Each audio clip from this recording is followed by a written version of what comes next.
Praise the Lord. സ്നേഹമുള്ളവരെ, ഇന്ന് നാം ചിന്തിക്കുന്ന തിരുവചനം ജോയേൽ പ്രവാചകൻ്റെ പുസ്തകം 2-ാം അധ്യായം 13-ാം തിരുവചനമാണ്. നിങ്ങളുടെ ഹൃദയമാണ്, വസ്ത്രമല്ല കീറേണ്ടത്.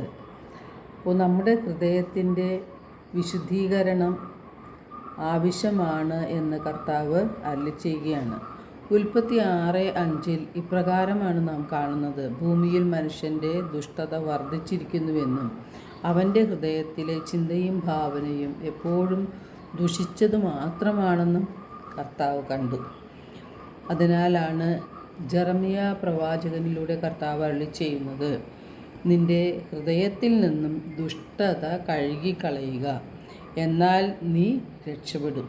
എത്ര നാളാണ് നീ ദുഷിച്ച ചിന്തകളും പേറി നടക്കുക എന്ന്. ജോഷുവ 3:5 ജോഷുവ ജനത്തോട് പറയുന്നുണ്ട്: നിങ്ങളെ തന്നെ ശുദ്ധീകരിക്കുക, നാളെ നിങ്ങളുടെ ഇടയിൽ കർത്താവ് അത്ഭുതങ്ങൾ ചെയ്യും എന്ന്.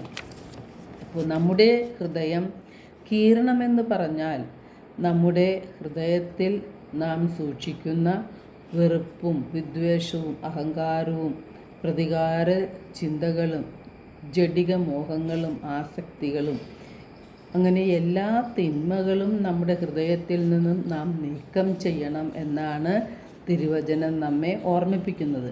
അങ്ങനെ ഹൃദയത്തെ നാം വിശുദ്ധീകരിക്കുമ്പോൾ കർത്താവ് നമ്മുടെ ഇടയിൽ അത്ഭുതങ്ങൾ പ്രവർത്തിക്കും. എങ്ങനെയാണ് തിന്മകളെ ഉപേക്ഷിക്കാൻ കഴിയുന്നത്? നമുക്ക് പാപബോധവും പശ്ചാത്താപവും നൽകുന്നത് പരിശുദ്ധാത്മാവാണ്. യേശു നമ്മെ അനാഥരായി വിടുകയല്ല ചെയ്തത്.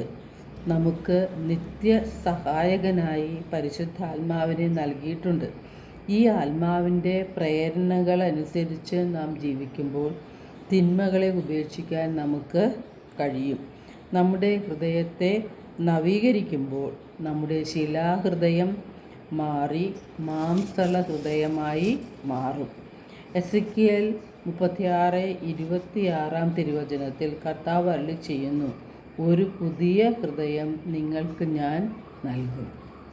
എല്ലാവർക്കും ഒരു നല്ല ദിനം ആശംസിക്കുന്നു. ദൈവം നമ്മെ ഓരോരുത്തരെയും സമൃദ്ധമായി അനുഗ്രഹിക്കട്ടെ.